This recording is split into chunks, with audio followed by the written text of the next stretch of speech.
আমি তোতা। এই শীতের সকালে আপনারা সবাই কেমন আছেন? এই বছরে আজ প্রথম এত ঘন কুয়াশা পড়েছে।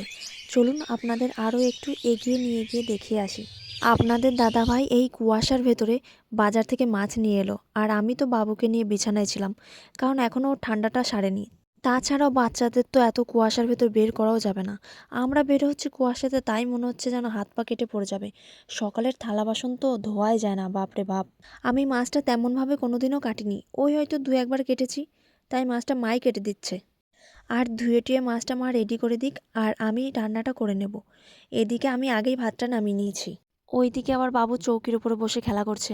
বাবুকে যেমন এখন শান্তভাবে খেলা করতে দেখছেন, ও কিন্তু মোটেও সেভাবে খেলা করে না। সবসময় ওর সঙ্গে একজনকে থাকতেই হয়, কিন্তু এখন বেশ ভালোই চুপচাপ বসে খেলা করছে। মাছটা মা কাটতে কাটতে বলছিল, মাছটা ভালোই আছে রে, আজ আর নরম মাছ কেনেনি, আজ দেখে শুনে ভালো মাছই কিনেছে। কারণ এর আগের দিনে আপনাদের দাদাভাই একটা মাছ কিনেছিল, পুরো নরম ছিল। মাছের পেটটা টিপে না দেখলে মাছ বোঝাও যায় না নরম না শক্ত। টিপে দেখে না কিনলে একবার না একবার ঠকতেই হয়।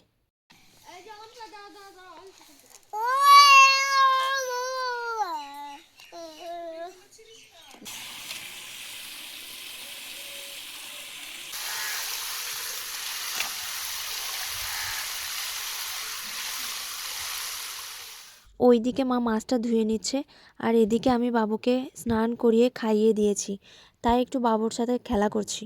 আর সকালে ডাল ভাত আলু সেদ্ধ রান্না হয়েছিল, সেটা খেয়ে আপনাদের দাদাভাই স্কুলে বেরিয়ে গেছে। কারণ আজ আর মাছটা আমি তাড়াতাড়ি রান্না করতে পারিনি, তাই আজ একদম স্নান টান করে ফ্রেশ হয়ে মাছটা রান্না করতে বসেছি। তা করতে করতে আমি আবার এদিকে বাবুকে ঘুম পাড়িয়ে এসে তারপরে রান্না করতে বসলাম।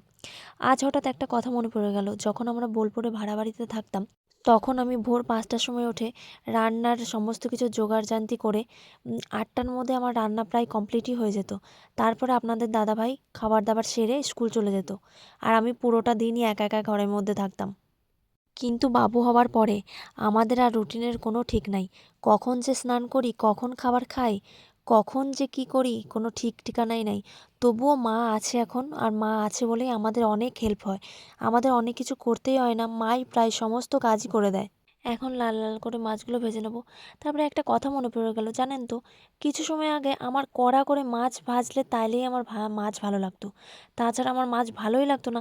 এখন আবার দেখি হঠাৎ করে বেশি করে মাছ ভাজলে, মানে কড়া কড়া করে মাছ ভাজলে আমার আর ভালো লাগে স্বাদই পাচ্ছি না। মনে হচ্ছে একটু হালকা নরম নরম থাকবে, সেই তুলতুলে মাছ ভাজাটা আমার একটু ভালো লাগছে। আপনাদের কি এরকম হয়? একটু বলবেন তো হলে। আমার আবার রান্না হতে হতে আজকে দেখি আপনাদের দাদাভাই স্কুল থেকে আজকে একটু তাড়াতাড়ি এসেছে। হঠাৎ করে এসে বলছে, চলো তোমার কিছু কেনাকাটা ছিল না, সেগুলো কিনতে তোমাকে নিয়ে যাব। তারপর আপনাদের দাদাভাইকে খাবার খেতে দিয়ে সাথে আমরাও খেয়ে নিয়ে বেরিয়ে পড়লাম আমরা বাজারের দিকে। তারপরে আপনাদের দাদাভাই বলছে, এটিএম এর আমার পিন জেনারেট করাটাই হলো উদ্দেশ্য, তোমার জামা কাপড় কেনা তো আমার উপলক্ষ মাত্র। আমিও বললাম, উপলক্ষ হলেও আজ তোমাকে ছাড়ছি না, আজ আমি কিনেই বাড়ি যাব, কারণ আমার কুর্তি এগুলোর একটু দরকার আছে, একদমই বাড়িতে নেই। এখন তো বাবুকে মায়ের কাছে রেখে এসেছি, তাই বাইরে বেরিয়ে বেশি হাতে সময় পাই না। না হলে আমরা কেনাকাটার জন্য বোলপুরেই যেতাম, কিন্তু ইদানিং আমরা বাড়ির কাছে এই দোকানেই আসি। তাছাড়াও এই দোকানে আসার আরেকটি কারণ হলো, এই দোকানের মালিক খুবই ভালো মনের মানুষ। এবং আর একটা মজার কথা বলি, দোকানের মালিক যত টাকায় বিল করুক না কেন, আপনাদের দাদাভাই প্রতিবারই ফোনপেতে 100 থেকে 150 টাকা কম দিয়ে বলে, কাকু বিল দিয়ে দিয়েছি। তখন উনি বলেন, কম দিলে হবে না বাবা, কম করেই দাম ধরেছি। আপনাদের দাদাভাই বলেন, চা তো খাওয়ালেন না, তাই বাইরে গিয়ে চাটা খেয়ে নেব। তখন উনি খুব হাসতে থাকেন। দেখা হবে অন্য ভিডিওতে, এখন আসি, টাটা।